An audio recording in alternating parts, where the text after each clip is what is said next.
Тодорче Ѓорѓиев и Љупчо Ѓорѓиев, членови на планинарското друштво Чеплес, беа дел од петочлената експедиција која се искачи на највисокиот врв на Африка, Ухуру, висок 5895 метри. Успеале од снежниот врв да уживаат во зелените предели на африканскиот континент. Од 7 рути преку кои се стасувало на највисокиот врв на Африка, тие се решиле за рутата наречена Мачаме. Искачувањето траело 5 дена, спиење во шатори со високи амплитуди на искачување и спуштање. Желбата на планинарите да го искачат врвот во Јужна Африка, Ухуру, на највисокиот масив Килиманџаро, се исполнила. Чувството, велат дека треба да се доживее, зборовите се малку за да се раскаже едно такво патешествие. Градоначалникот Славчо Чадиев оствари средба со планинарите во својот кабинет, ги слушна нивните искуства и импресии од патешествието наречено Африка и Килиманџаро. Да ги пренеса своите импресии, начинот, како се стигнало таму, подготовките за да се тргне на еден ваков потфат и секако начинот, патувањето и се она што е карактеристично за нас релативно непозната земја. За освојување на ваков предизвик потребна е соодветна подготовка. Планинарите велат дека конкретно за ова искачување потребно им било околу 2 до 3 месеци висински тренинзи. Следна дестинација за велешките планинари е највисокиот врв во Аргентина, Аконкагва, кој е највисокиот врв надвор од Азија со висина од 4962 метри надморска височина. Врвот се наоѓа на планинскиот венец Анди.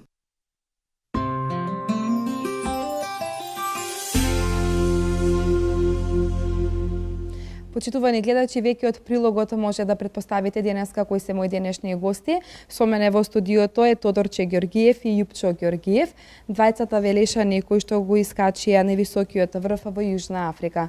Добро утро и добро дојдовте во нашата утринска емисија. Добро утро. Така. Сакам да ве прашам еве за ова патешествие, како беше и како помина. Ајде направен ќе почнеме со Љупчо. Па, ова патешествие.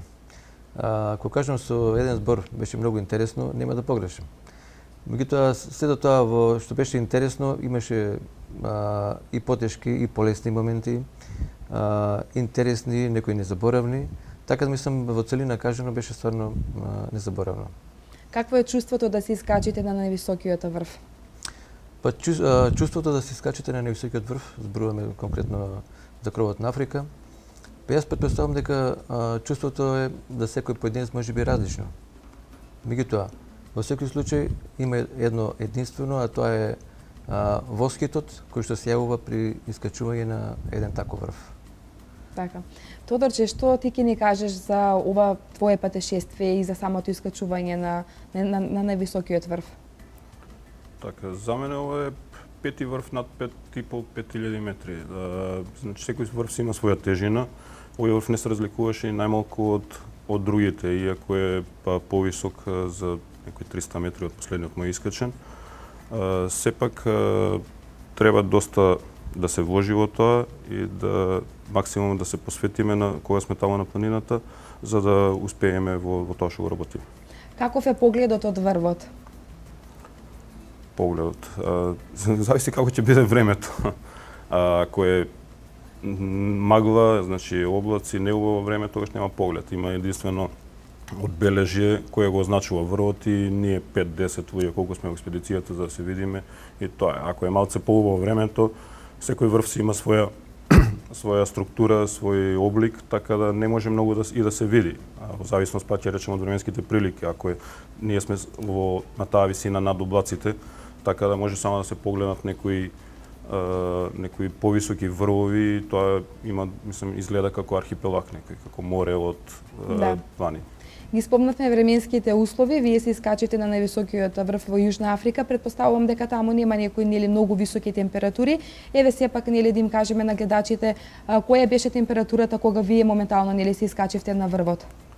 Така. И дали беше доста студено? Така, бидејќи овој врв е во Африка и блиску до екваторот, температурата за разлика од другите врвови што се со таа висина над 5000, скоро 6, температурата беше ноќе во шаторите ни беше негде минус 5, минус 6 степени, надвор до минус 10 до 15. На врвот беше минус 15 степени тука. А си имате ли искачено може на некој врв каде што имало и температури до минус 30, например, да речеме? Каде што е доста студено? 2012 година јас бев на Арарат, температура таму беше минус 25 степени и силен ветер. 2014 бев на Елбрус, 5642, температура тодека беше минус 27, немаше поглед од врвот, но само одбележје, многу студено, многу магла, снег, така. Така. Јупчо, ќе може ли да ми кажете дали токму овој врв за вас представуваше предизвик? Па, искам да ви кажам, секој врв е предизвик. Дори и понизок врв е предизвик. Во суштина, предизвикот го прави тоа за да се качиме некој врв. Јас би кажал само, би се надополнил на претходниот разговор, врска со погледот од врвот. Конкретно погледот баш од врвот од Килиманџаро. Ние на врвот стигнавме некаде околу 6 часот наутро. А тоа беше баш моментот на изгрее сонцето на Африка. Значи, ние бевме првите тие на тој континент што го догледавме изгрее сонцето. И бевме присутни на таа појава која беше стварно така, сепак тоа треба само да се доживее. Да. Иначе, како искачување на овој врв, како што кажав, имаше и потешкоти и некои полесни делови, меѓутоа го зборам лично за мене, можам да кажам дека сепак искачувањето не беше баш така едноставно. Поготово последниот ден, кога требаше да се искачиме за 24 часа, а да совладаме висинска разлика некаде скоро 2000 метри. Сепак тоа не беше за проценување. Со какви се препреки вие се соочувате во текот на искачувањето? Ти викате дека нели имате и потешкоти. Во што се состојат тие потешкоти? Па, за вакви услови на качување, мислам за вакви врвови, еден од основните проблеми кои што се јавува тоа е висинската болест. Значи, секоја нагла промена на висината, со појавата на намалена количина на кислород, поготово намален водушен притисок, се јавуваат одредени проблеми кај секој поединец, а тоа нормално зависи пак какви се претходните припреми од кондиционата спремност на поединецот, од психофизичките способности на поединецот. Сето тоа е различно, нема нешто универзално. Меѓутоа секогаш се јавуваат одредени проблеми кои што треба да се сватат сериозно. Така, колку време ви беше потребно за да го искачите овој врв? Ако зборуваме само за последната етапа на искачувањето, тргнавме некаде во 12 часот на полноќ и на врв стигнавме околу 6 часот. Значи, ни беа потребни 6 часа искачување на последната етапа, која беше висинска разлика од 2000 метри. Така.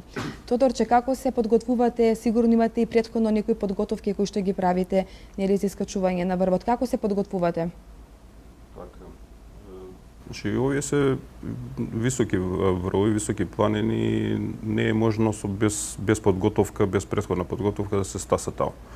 Значи, на оваквите експедиции овој се погоди во сезона за нас, бидејќи ние во јануари отидовме таму, што значи ние сме во потполна кондиција, века во летните периоди кога одиме на другите врвови за искачување, тогаш подготовките ни се кондициони овдека во парк, на стадион и секако и висинските подготовки.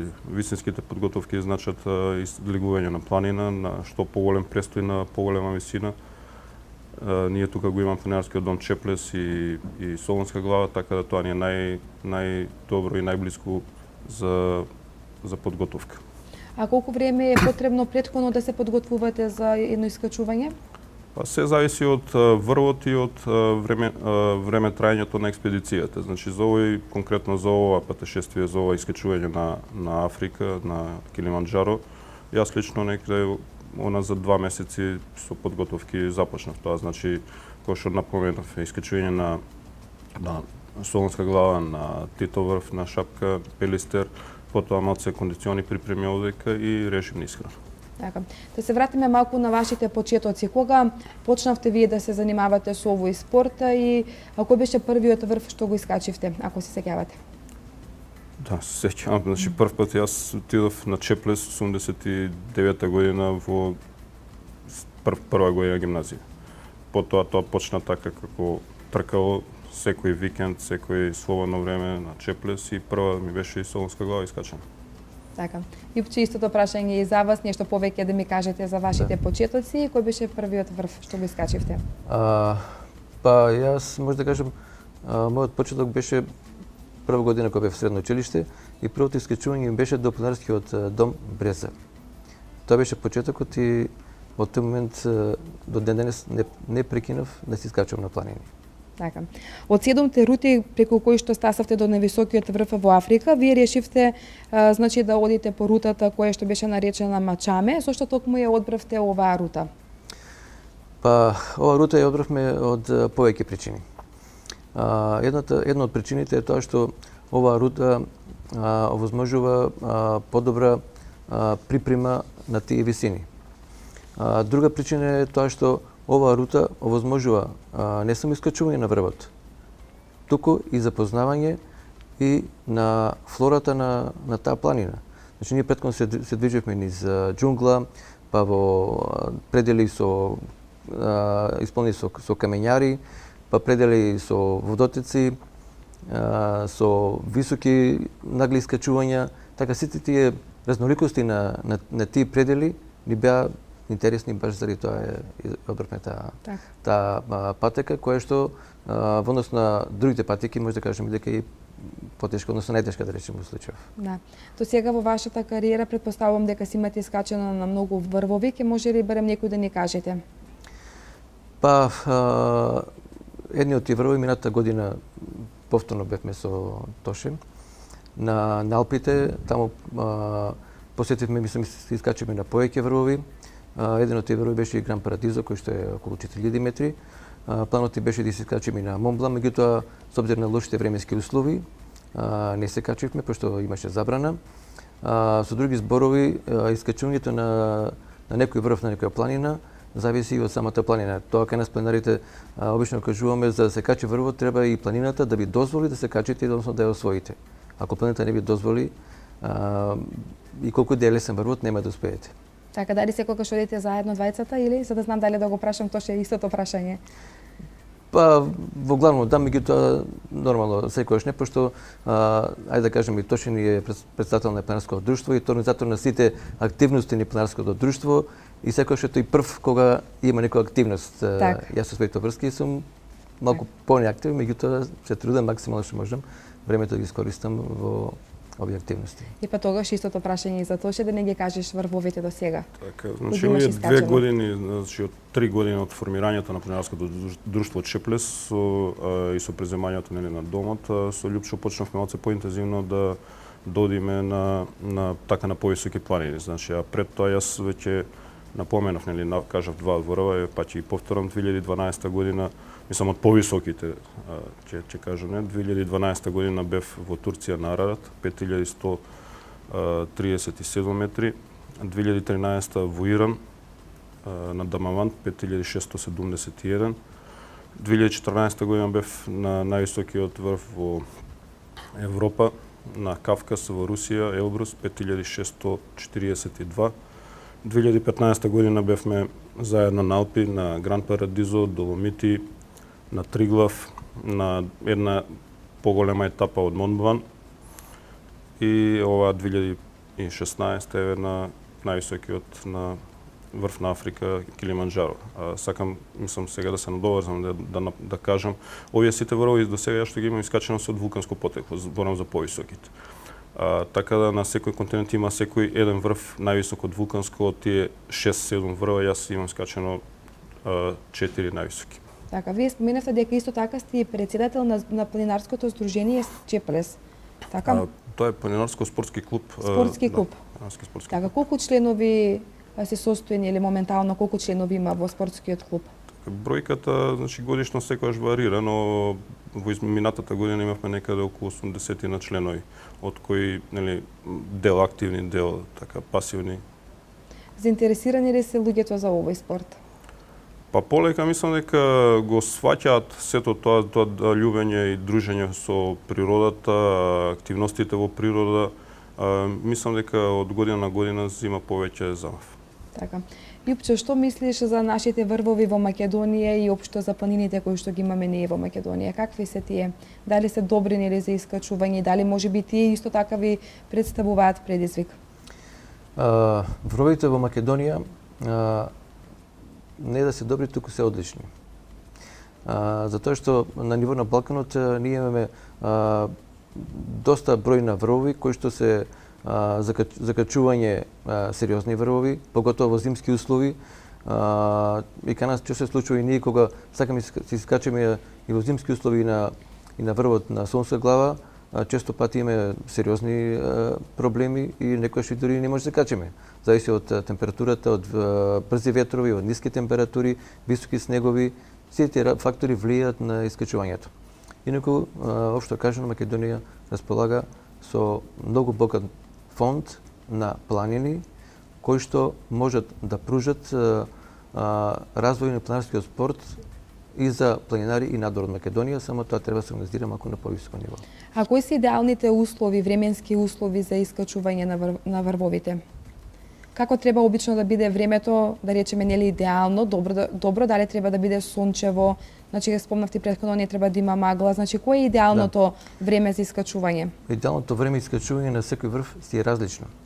Ако зборуваме за идеално време конкретно за Килиманџаро, тоа е значи да нема ветер, да нема дожд, да нема снег, да биде сончево, да има видливост добра. Меѓутоа ако зборуваме за искачување на Мон Блан, таму во тој случај високи температури се негативни. Затоа што на Мон Блан при високи температури има нагло топење на ледници, се случуваат лавини од камења, пошто мразот се топи, така да за искачување на Мон Блан се потребни пониски температури, се пополни од високи температури. Дали некогаш сакам да прашам кога искачувате некој врв во себе носите некој страв од неди Боже, значи такви незгоди, лавини, значи се тоа што може да се случи на една планина? Јас би кажа само едно. Оној што не чувствува страв од тие работи, подобро да не се качува на планина. Така. Па ќе се вратиме назад на спортското друштво Чеплес и да ми кажете какви се акции, планинарски акции, значи се организираат преку ова спортско друштво. Така, планинарското друштво Чеплес, значи со своите членови има конкретно 3-4 акции во општина Велес. Значи, тоа се 9 ноемврискиот марш искачувањето, потоа имаме акција значи, за чистење на нашите патеки до планинарскиот дом Чеплес, маркирање и барање на некои посоодветни патеки поблиски, поблаги патеки до Чеплес и околу Чеплес, а додека во активностите на ниво на држава на ниво Македонија со планинарското друштво Чеплес се посета на сите традиционални маршови. Тоа значи Пелистер за Мурато, оној марш што е, потоа Тито врв, имаме есенско и зимно искачување традиционално. По повод независноста на државата на 8 септември одиме на кораб и други акции преземаме со другите планинарски друштва, значи се договараме за одредени викенди и одиме по нашите планини. Колку време веќе постои планинарското друштво Чеплес? Па ова ќе биде скоро 4-та година, мислам. Така, 4-та година. Дали вршите и уписи за некои нови членови кои што сакаат да бидат дел од планинарското друштво? Така, значи ова не е уписи сега, како да кажам, значи не е во сала. Така, да. За членување за некој што сака. Да, се врши за членување, мислам на оној што сака, затоа што ќе биде наш член на планинарското спортско друштво Чеплес. Има поволности околу ноќевањето во планинарскиот дом. Треба и да дојде на тие неколку акции што ги правиме за дружење, за маркирање, чистење и потоа како се организираме ние доколку е слободен да дојде и на некои од акциите што ги преземаме, што ги посетуваме во државата. Тоа значи дека секој викенд скоро одите на Чеплес? Па кога сме слободни, да. Али 2 пати неделно на Чеплес, 2 пати месечно мислам на Чеплес одиме, а другиот викенд негде во државата. Така. Јупчо, која е вашата следна дестинација? Да им откриеме на гледачите, ако може. Па се уште планираме и анализираме, меѓутоа можеби следна, можеби претходно ќе има и друга, па таа ќе биде следна, меѓутоа сепак како нека следна дестинација од повисок ранг ќе биде Аконкагва. Тоа ни е зацртано во моментов како подолгорочна програма за освојување на тој врв. Така, тоа е истото прашање и за вас.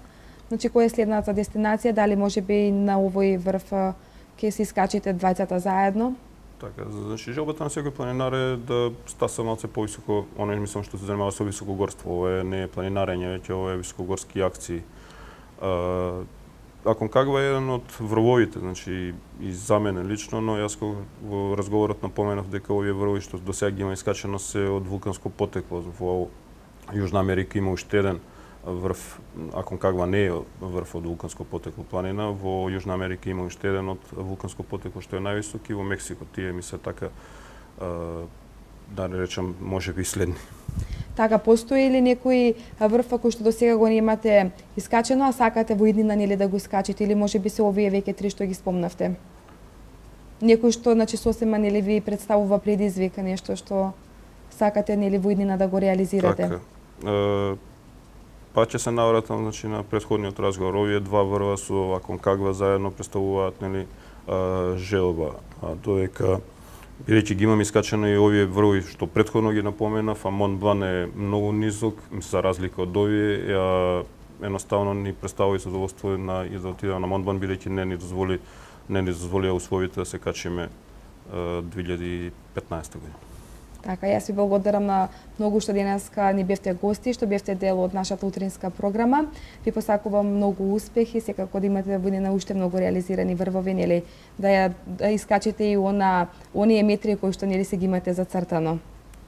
Да.